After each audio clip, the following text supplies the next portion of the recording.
Hi, Peter here from Battlefield Sports. This is about the P90 model. This is the 2014 version of the P90, and I'd like to show you some of the features of this particular model and some of the things that's improved and why I like it. This is a very, very popular. I mean, the P90 is being popularised by Stargate. A lot of the video games use P90. It's cool. And it's modelled on the personal defence weapon, the P90. Typically comes with the 50 round magazine. It's therefore fully automatic, fast firing, which we can fire up, makes a really cool sound.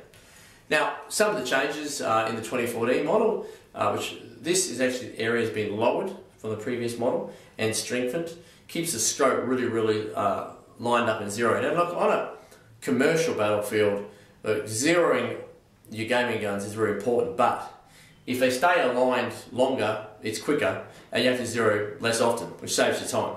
So this is a really practical improvement. I actually like it being a bit lower too, because it's a bit more intuitive.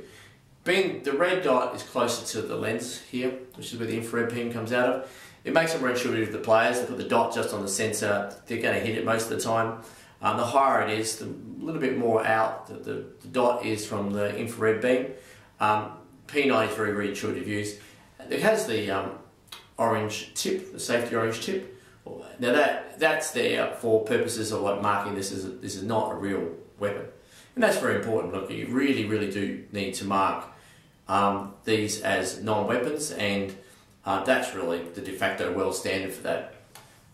What else is there to have a look at? Well, there's a heavy-duty resin sensor on the front here. That's forward-facing. That means that the pointing upwards is the infrared receiver. The idea is that if someone's trying to get somebody, they can be tagged on there pretty easily. Really stops that friendly fire, blind firing, going around the corner, blah blah, without taking any risk. You always want, if you're trying to get somebody, they should be taking some sort of risk, either exposing the head sensor or exposing this one here. Like all Battlefield Sports gaming guns, this comes with a very robust, fully integrated red dot scope. Alright, so the red dot is powered by the main board. It switches off when you switch off the gaming gun. It is integrated also in the sense that when you tag somebody with this, the feedback's going to come back and it's going to flash the red dot twice. And if you kill somebody, you're going to get 4 flashes. So it's actually a form of hit feedback, because the hit feedback by sound can be disabled. Look, I always leave it on. I find that it really adds to have the voice on, but you can disable it and still get the feedback through the scope. So that's one of the patented features of SATA, and of course the P90 has it. Reload button here. The mode change button on the other side. Okay, so over here. That's the semi-automatic full auto. So let's fire up this P90. Let's have a look at this baby. The P90, in fact, along with all the models developed from 2013 onwards, all have the large marine speaker. That's been done because we found that the gaming experience is a lot through the sound effects, and the bigger speaker really does improve it. So there it goes, mission start. So I've just turned it on, I pulled the trigger, it's now booting up.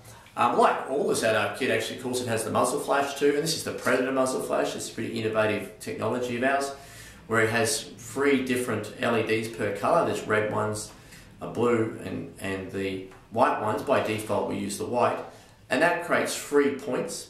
So if you're doing indoors or night, you can actually see the 3 points on the wall, and the infrared beams between the 3 of them. So that's pretty cool. You can really hear that fuddy sound. It's very loud, and I think gaming guns should be loud. I mean, they should reproduce the sound files well, and they should be loud, because you're going to play by the sound and play through your scope, so that's really important. So come down here, aiming. The P90 is about the smallest model you can get to, which has a stock. I like a stock as a player. I really like to put it into my shoulder. I feel the weight of it. Got it here. So what's this recommended for? Look, I would say that's recommended for players pretty much 13 and above. Certainly if you're going for like a Battlefield Live theme, definitely see the videos on theming, P90 is a very good choice for Battlefield Live. Right? If you're doing Battlefield Undead, another good choice for the survivors. Survivors would definitely like to have a P90 when they're engaging the zombies. So, all in all, I'm very proud of actually the most recent edition P90. I've always liked the P90, but this is just taken what we've learned and made it so much better. Highly recommended.